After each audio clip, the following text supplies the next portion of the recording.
hope that you will give this video a thumbs up if you like it.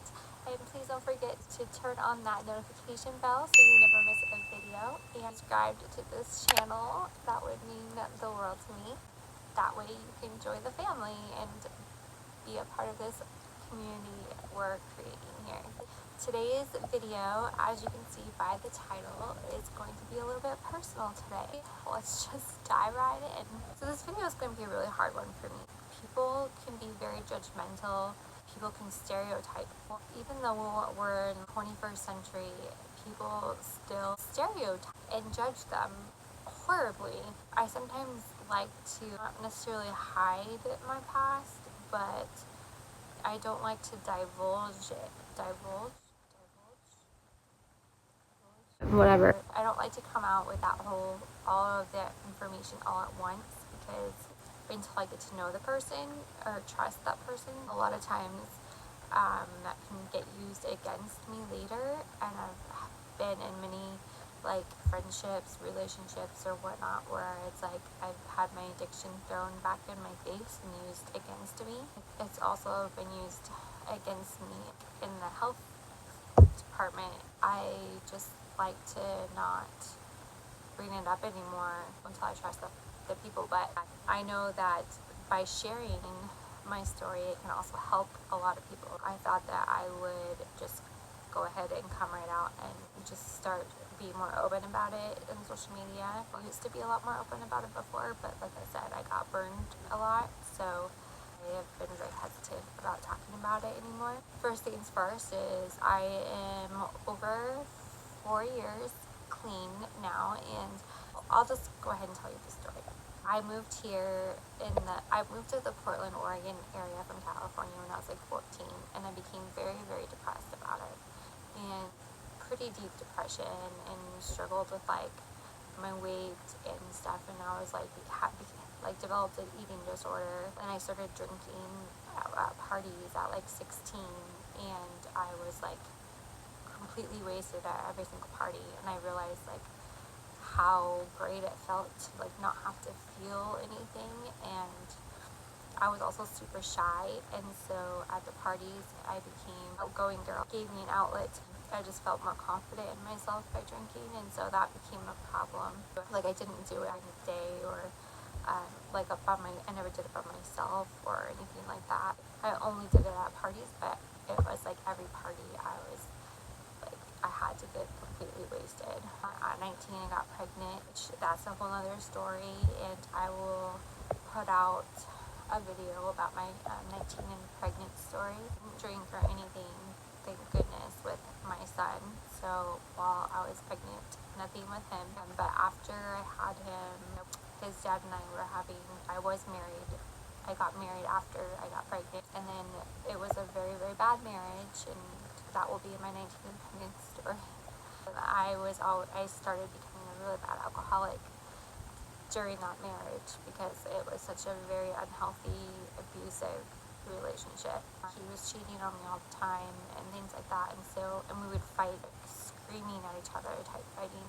And so I would drink before he would get home, just so I wouldn't have an anxiety attack. I was having panic attacks every day. I drank to avoid the panic attacks. I ended up moving in with my family for a little bit. I got a job as medical assistant. Then I ended up getting a roommate with a girl from church later, and I stopped drinking, did really well. And then a couple of years down the road, my health slowly started to decline. With Hashimoto's, or a year after that or so, I ended up having to have a surgery, tumor removed off of my ovary. It was benign. That opened the gates to pain pills. I had a lot of trauma with drinking in high school and the post-divorce and drinking. I did a lot of partying and stuff after my divorce, where I stopped drinking.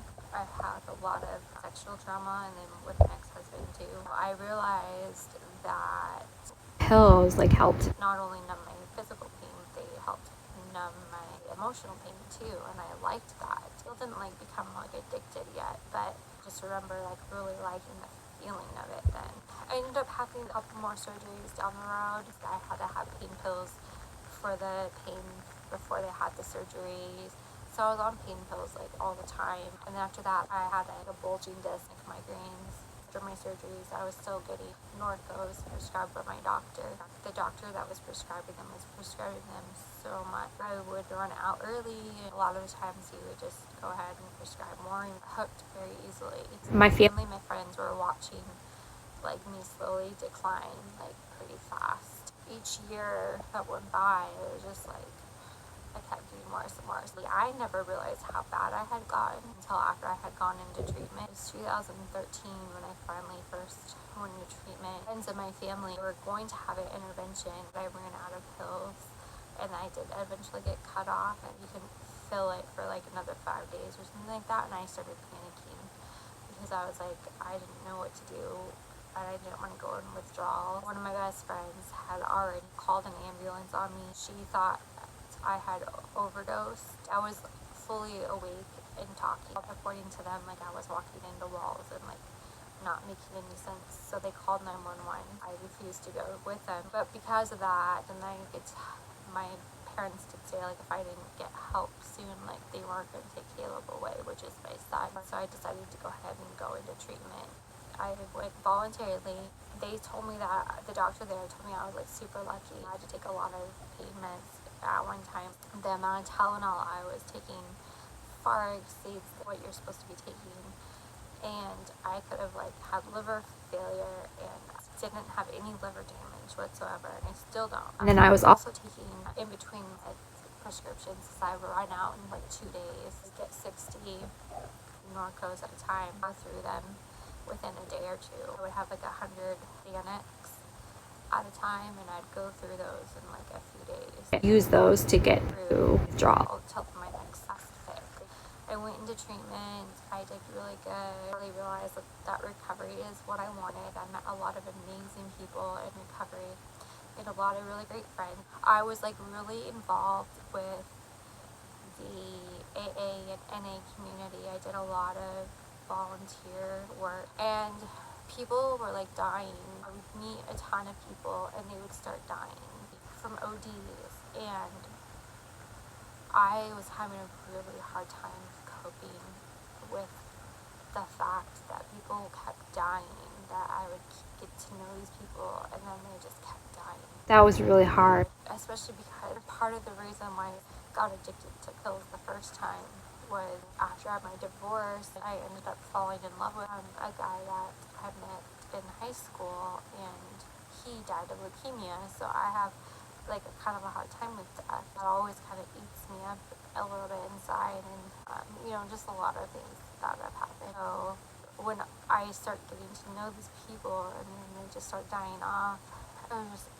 having a really, really hard time.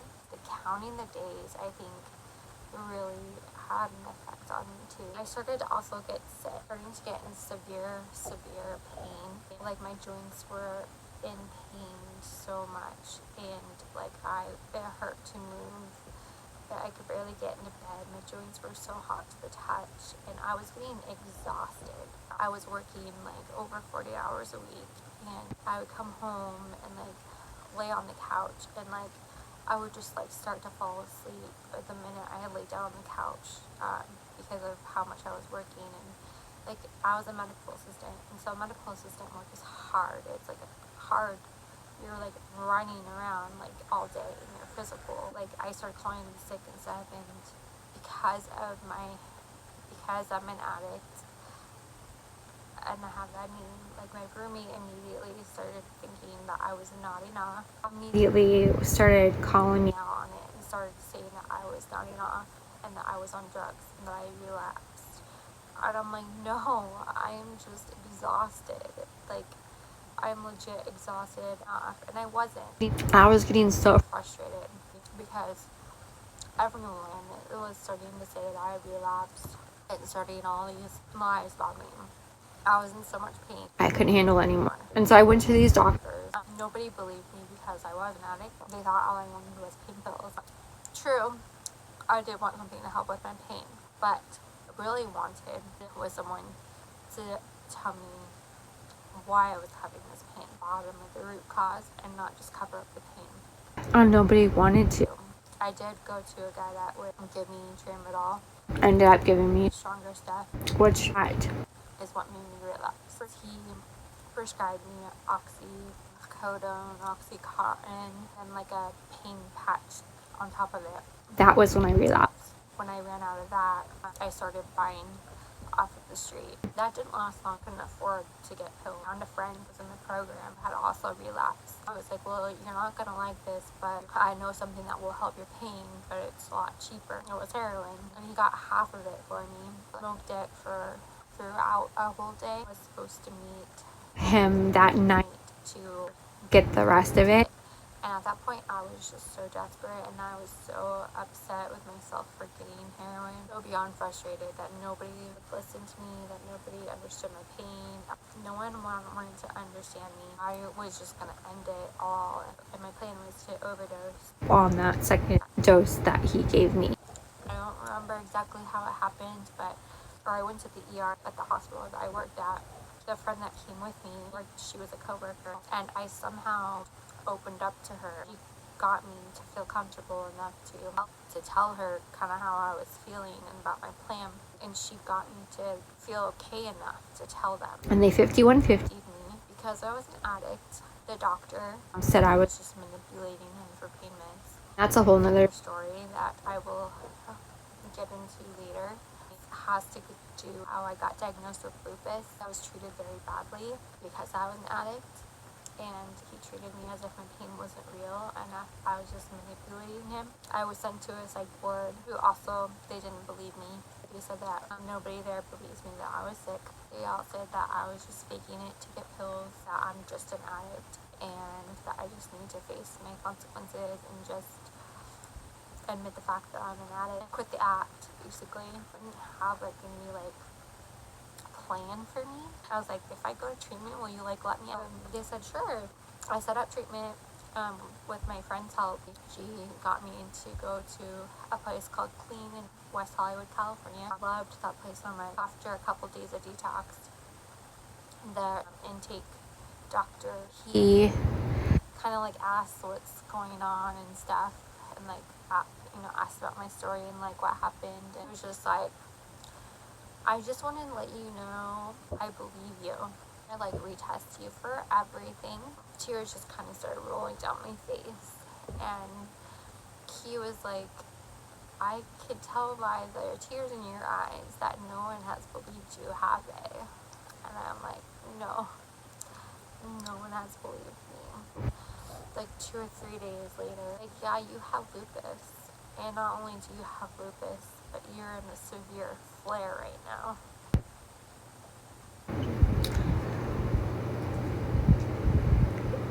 Just that story, it just gets me every time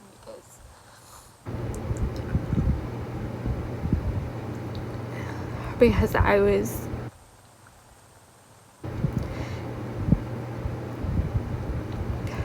in so much pain for so long, and having so many friends and even my family not believe me just because I'm an addict, to have an ER doctor refuse to see you because you're an addict, to have a whole psych ward think you're nuts because you're an addict, but you're just faking it because you're an addict.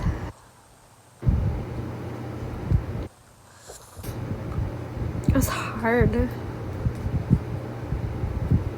It's hard when you're really sick and you get told that you're pretty much crazy. So to have them validate me was the best feeling. I hate the fact that I've been sick, but at the same time it was the best feeling to feel validated for the first time in so long. This is why I'm a huge advocate for chronic illness warriors, because people do not deserve to be treated that way, whether they're an addict or not. I am in recovery, and I have over 4 years, and I stayed there at Clean, and I outpatient 3 months, and then I did intensive outpatient for like 4 or 5 months, and then I did just regular outpatient for the rest of the time. So the total amount of time that I was there in California getting treatment with counseling was a total of a year's worth of treatment, basically. And after, when I got out of treatment of inpatient, I moved into a sober living house. And that was the best decision I've ever done. So after living there for a year, I ended up moving back up here with my family and my son. I started working and stuff here, and then I started getting sicker, and so I had to quit work. And now I'm here and just trying to do social media, raising awareness and stuff about chronic illness and now addiction. I just want to let you know that if you are struggling with an addiction, it's not your fault. It's a horrible disease, and I can't even count the amount of people that it's taken from this world. It steals, it robs, it kills. It's scary, it's powerful, and I hate it. If you're struggling with it, just know that you're not alone. There's so many people out there that have been through it too, and you're not alone. We're all here to help you too, and if you have any questions, I'm here. You know, I can't help you get sober. I can point you in the right direction. I'll put down below like the suicide crisis line and the drug and alcohol crisis line. It does get better. So one day at a time. I am much happier than I ever am. I'm so grateful to my recovery. I think that's all for now. I don't even know if I've addressed everything, but I've kind of rambled all over the place. That's the gist of my story. But I thank you if you made it this far. Thank you so much for listening. Be watching for the next video because I'm doing a cool collab. That's part of the reason why I wanted to get this video out first, is I'm going to be doing a collab with Leonard, and so he's going to be talking about his story, and so I will be putting that up next, so be on the lookout for that. Again, make sure you subscribe and hit the like button and turn on those post notifications, and I will see you guys next time.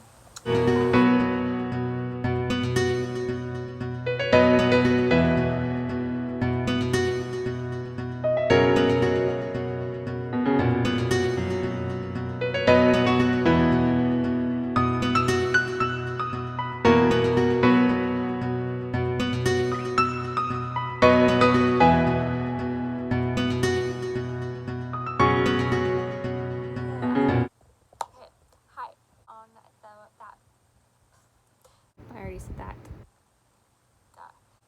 This video subscribe. What? Tap. What was I gonna say? It's like what? This gum is cool now. Everything changes.